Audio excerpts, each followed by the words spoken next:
This is Ryan with Deepwood Handcraft, bringing you this video today from a very warm winter day here in Alaska.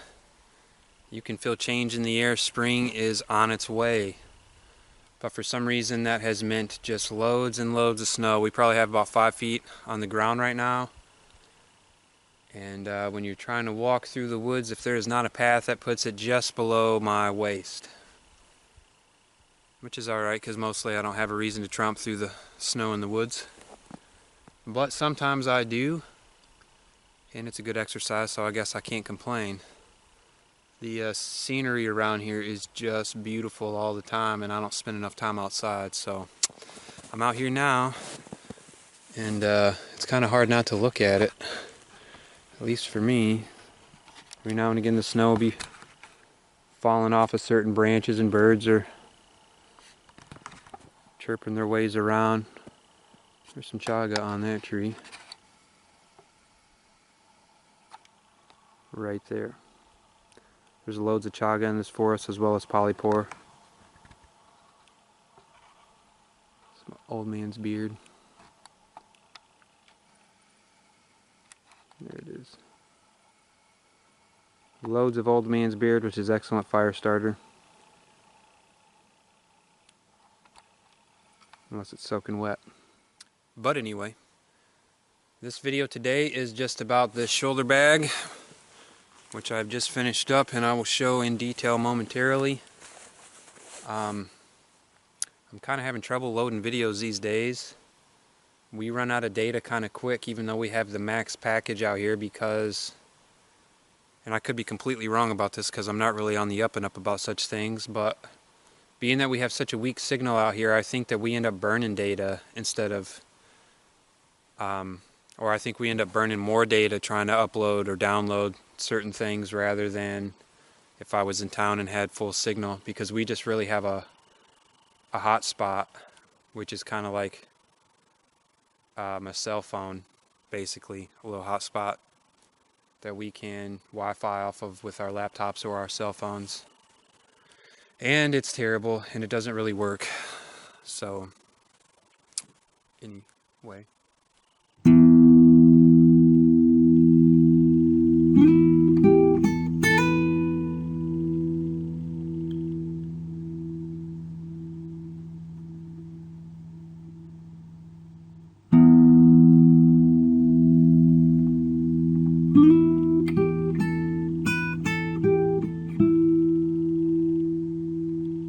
So anyway, I have 2 more custom bags on the books right now that I'm going to make. And then I really think I'm done with the custom orders. I want to go in a completely different direction. I've wanted to for a long time. Just start kind of making stuff and listing it for sale instead. That way there's no pressure, no deadline. And I've alluded to this in the past. We are going to be changing our name and our website and moving in a slightly different direction. We're not going to quit doing handmade stuff, and I might still do custom work in the future. I like to say that I won't, but I got to pay the bills anyway. But we're going to start doing some different stuff, kind of maybe broadening our spectrum of what we do a little bit out here. I am an avid outdoorsman, not as much as I would like to be, just because of life at the moment. The older my kids get, and the more in control of things that, well, I don't even like to talk that way, but the more under control we bring stuff, the more I'll be able to get out and do things, even out of necessity. Hunting and all that is kind of necessary. Fishing, it's necessary up here. I don't really care to eat meat from the store anymore. We've had such a stretch of wild meat in our diet that that's just what I prefer. I can noticeably feel a difference if we're eating store-bought beef rather than moose, which is what we normally eat. At least lunch and dinner, probably 4 nights a week we have moose, because there was no salmon run this year, at least not for me and us up here. So when we go to the store and get meat and eat it, my body doth protest. And naturally so, because that stuff is garbage. Sorry to any of you confined animal farm operators out there. I don't agree. For my sake and my family, if you want to feed the rest of the world with that, that's fine. Do what you want. People can buy what they want. I don't really care what other people do as far as that goes. I don't have a massive bone to pick with farmers or anything. Feed your family. Do what you want. But as for me and mine, I prefer to hunt our meat or fish our meat. And we might get into some chickens and some goats here. We'll probably eat one of those occasionally. But other than those ramblings and musings, I never know what I'm gonna say when I come out here half the time. I didn't have anything prepared to talk about. So half of it ends up being rambling. There's snow just falling all over the place because it's about 40 degrees out here, it feels like right now. And stuff melts at that temperature.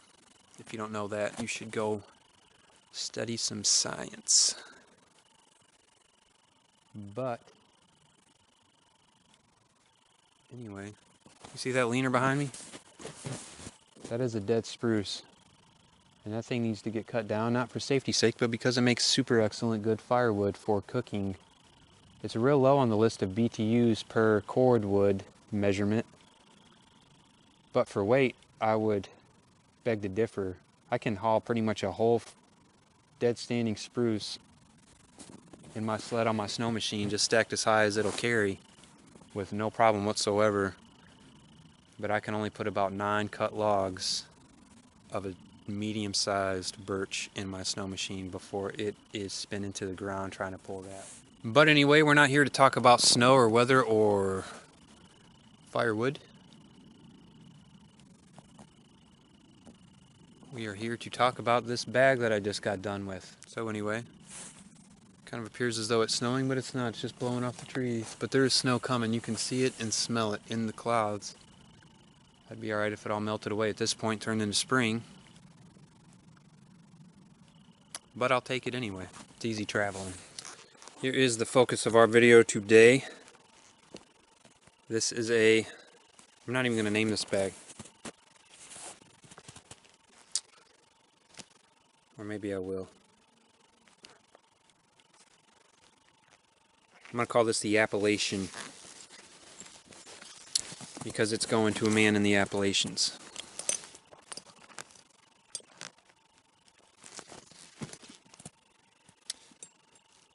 So this is kind of just a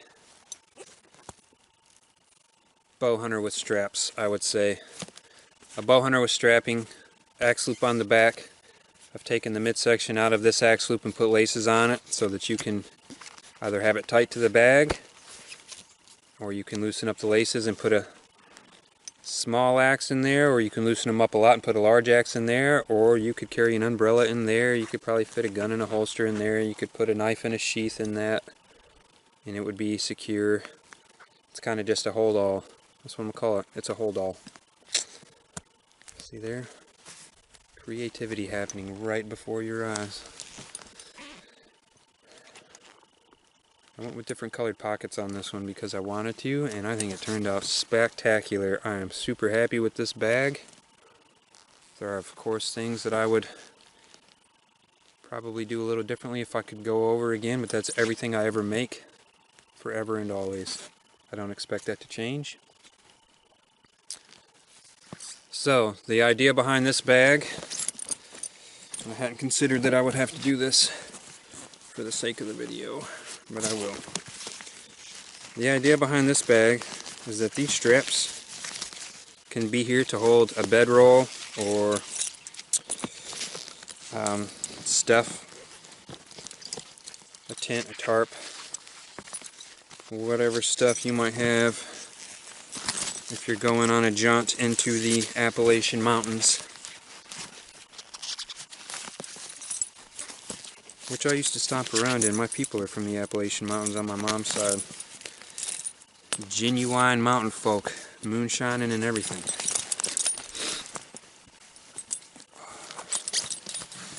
And so these straps are held on by the D-ring.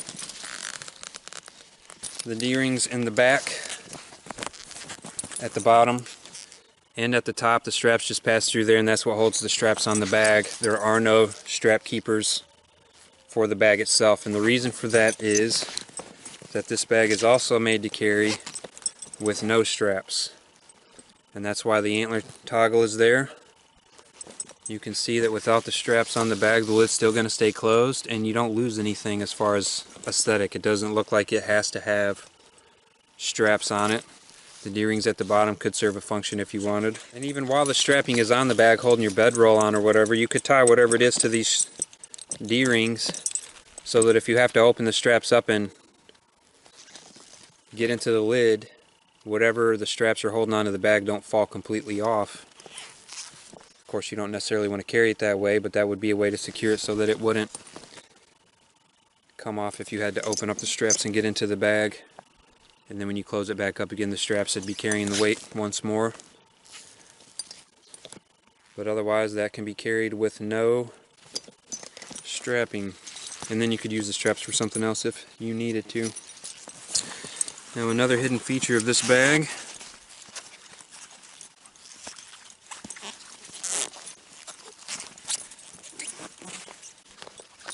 there are 4 D-rings on the front panel under the lid. You can see I've got reinforcements for the D-rings in the... That's all throughout the bag. Anywhere that something is sewn to it, there is a thin veg tan reinforcement on the other side, just to make sure. So 4 D-rings. These are 3/4 inch D-rings just to be able to tie stuff under the lid. That way the lid can cover your extra stuff. There's plenty of room on the lid if you bulk stuff out or whatever, to be able to handle all of that. Italian calf pockets, French calf body. This is hot stuffed harness leather. Wicket and Craig. Or this might not be from Wicket and Craig. This might be from Madisonville, Kentucky. American Leather Direct, maybe. So anyway, that's it for this video. Just a quick look at this bag.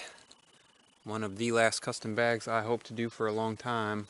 But I got 2 more right after it, so it's like whatever. Hope to be done making custom bags. We're still going to make shoulder bags. I still want to make shoulder bags. There's just a lot of other stuff I want to get into, and I just don't have time.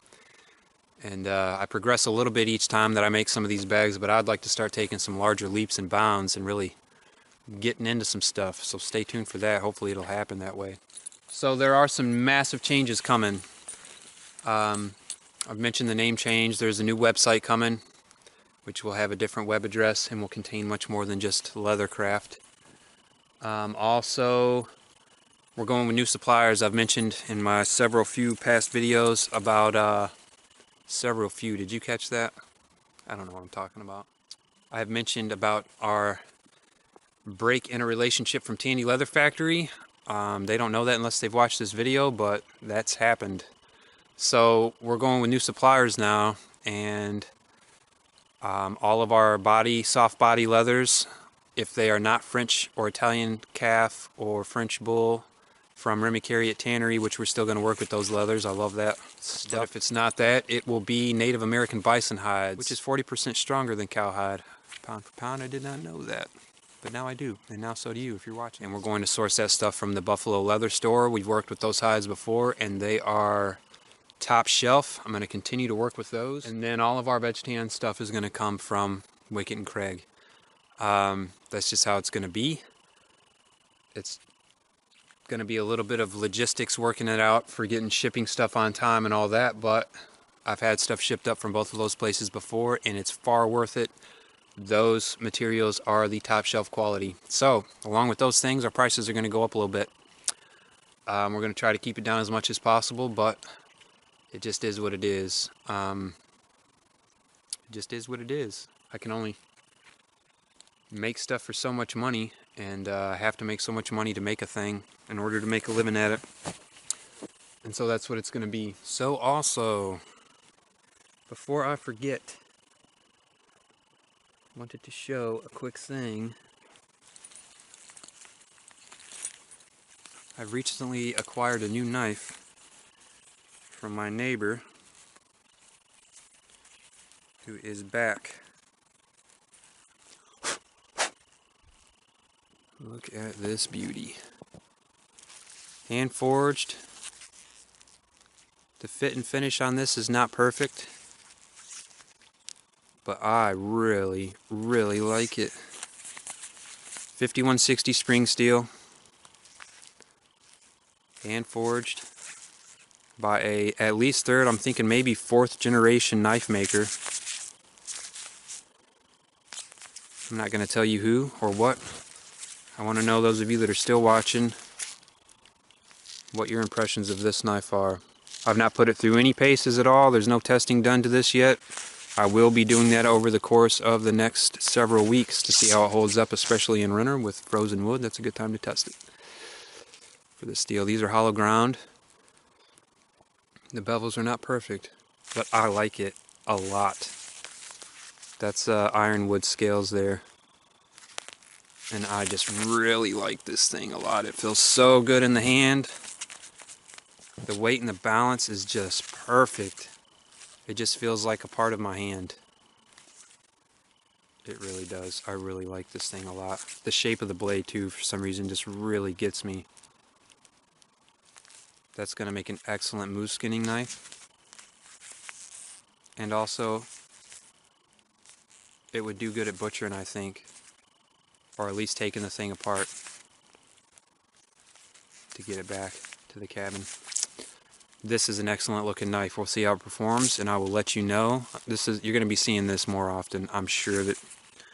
So let me know what you think of that, and I'll talk more about it in the future.